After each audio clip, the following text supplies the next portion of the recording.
workers' comp. So we all have vendors come on site and do a lot of work for us, whether that be lawn maintenance or painting or construction, balcony repair, and they prepare contracts. We look at those. Hopefully we review them with our attorney.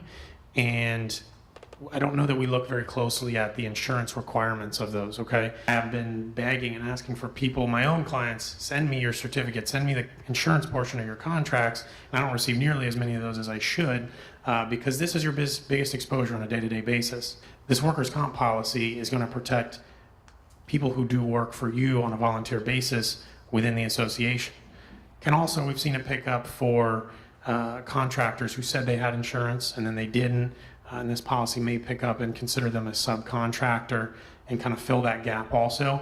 Or if the vendor says they will sign a waiver, is the association protected against claims since there is a waiver? A waiver is not going to do anything for you. Just saying, hey, I'm not going to make a claim, I promise, is not going to hold up. The exemption through the state, like I said, is a viable option. If it's one guy, he's the only one, and that's it. But we just know in the real world that that's not going to happen. Of weaving a fabric that builds a program, okay? And you have a similar, something similar from a property standpoint and from all the exposures you face. But this is just on the liability side of what a contractor has to look at to protect themselves and have a program that's they can stay in business because sustainability is important to them. They want to pass their business down to their son, whatever it may be. But we need to have our policies in place. We need to know what perils are excluded. And we have to take a similar approach when reviewing your own program. You know, you take a look at a one-page proposal, that's great. It's the same as what it was last year. It's under budget. Does that mean that you're really looking at what your exposures are and addressing those? Does an addendum, a sample addendum that you could add to the boilerplate that your lawn maintenance company provides? And these terms are maybe best case scenario.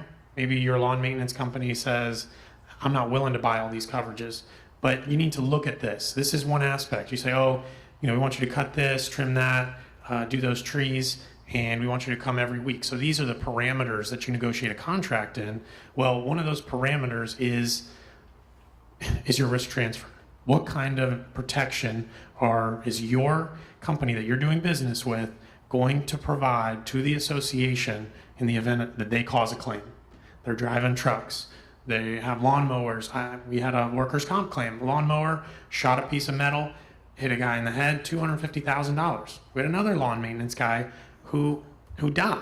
So, these things can happen, and they happen all the time, and not having the protection through these parts of your contract and the actual full addendums, and then actually receiving those additional insureds. If you have questions, your agent works for free. He doesn't have an hourly rate. Send it to him. Put him to work. What does he do year round for you? Does he just give you a renewal? He should be helping you out. You could still be exposed, and there could be subrogation against the association to say, okay, the employee was hurt on site. They would not have been hurt if it wasn't for some negligence of the association. So the comp carrier is going to pay out, going to give the employee all the benefits that are 440 statute. Then whoever that comp carrier is, we'll call them Summit, they're a huge carrier. Summit is going to go after your carrier, your general liability carrier, okay? Your general liability carrier and possibly your umbrella is going to pay back that workers' comp carrier because you all were still negligent, okay? Now, there are ways that you can get around this in your contract, primary non-contributory, and waiver of subrogation. Basically, that would push any claims that are paid by the vendor back onto the vendor, and there's no access to your policies. You're saying you came on site, you have a claim, you have a liability issue, or it's workers' comp, which is primary. That comp carrier is going to pay first, and they're the only ones that are going to pay, and you cannot come back after us. So possible, we always want to waive subrogation from the vendor side. They want to waive to us.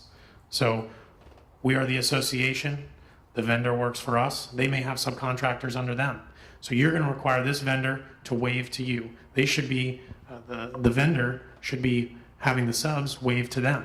Okay? This is how the developer works. all your buildings the way they were built, I guarantee you, there were the developer, there could be another general contractor, and there could be subs underneath them. Each one of those is going to wave up a level so that it doesn't expose the top level to these claims.